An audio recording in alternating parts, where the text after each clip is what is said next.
So we're going to start today by having a look at the structure of the atom. So let's just have a think back to what you learned at GCSE. So hopefully you learned that there was a small nucleus at the centre of the atom where all of the mass of the atom was really concentrated, and then you probably learnt that there were shells of electrons orbiting the nucleus. So we had our nucleus, which contains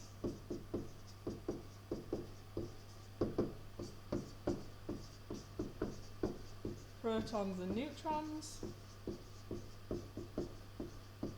and that our protons are our positive particles, protons are positive, and our neutrals are neutral, have no charge.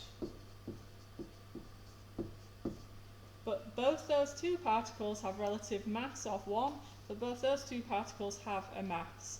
And then you probably remember learning about electrons and shells, and perhaps you remember that you could have 2 electrons on the first shell, and then 8 electrons on the second shell, and up to 8 electrons on the third shell for the things that you had considered. And so we've got electrons orbiting the nucleus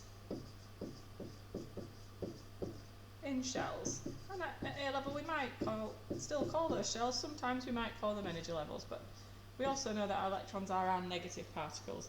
And in terms of mass, they've got a very, very small mass. We mustn't say 0, they do have some mass, it's just a very, very small mass. So let's take a look at that in our notes pack then.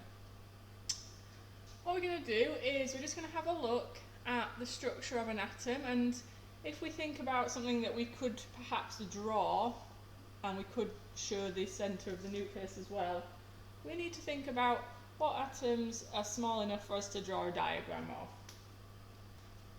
So if we take a look at the periodic table here, why don't we draw something pretty small? I think if we took lithium here with 3 protons, I think this is relatively small. So we're going to draw a particular isotope of lithium. We're going to draw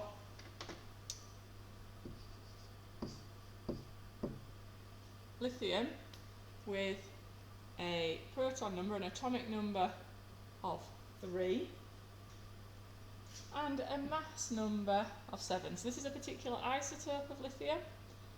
So I want you to have a think, how many protons are there in lithium? So you would look at your periodic table, and this number at the bottom here, 3, tells you the number of protons. So at the centre of our diagram, we're going to draw 3 plus atoms, 3 plus, not atoms, sorry, 3 plus positive particles. This is our mass number, which is protons plus neutrons. So if we've got 3 protons, then we're going to need to draw 4 neutral, no charge, neutrons at the centre of our atom.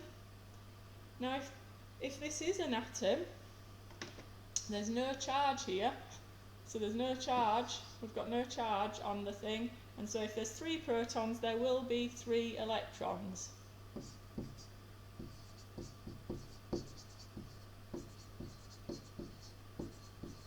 So we're going to have 3 electrons, protons equal electrons, so we're going to have 3 electrons in shells. So we've got our nucleus, and on our first shell we've got 2, and on our second shell we've got 1. So these are our electrons. And we had our protons, and we had our neutrons. That's just a little diagram, just to remind ourselves about how an atom looks. Not something that we'd be asked to do in an A-level exam paper. Can you remember the relative mass and the relative charge and the location of these particles? See if you can have a go filling in this table on your own. I'm going to pause the video, you pause the video as well, and see if you can fill in the table.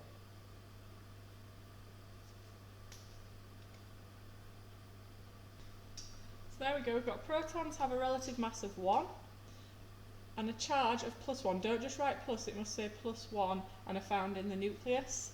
Neutrons also have a relative charge of 1, so we can see that the majority of the, sorry, a relative mass of 1, the majority of the mass is located in the nucleus. Neutrons have no charge, electrons are negatively charged, -1, and have a very small mass. Now, you could write this as 1 over 1836, which is a little bit even more accurate than 1840, or if you wanted to be a little bit less accurate, 1 over 2000 is probably the least accurate we would like to see there. You can't write nothing. You cannot write 0 because they do have mass. They are orbiting the nucleus in shells, and sometimes at A level we might call those shells energy levels. So that's just a quick recap from GCSE of the structure of an atom.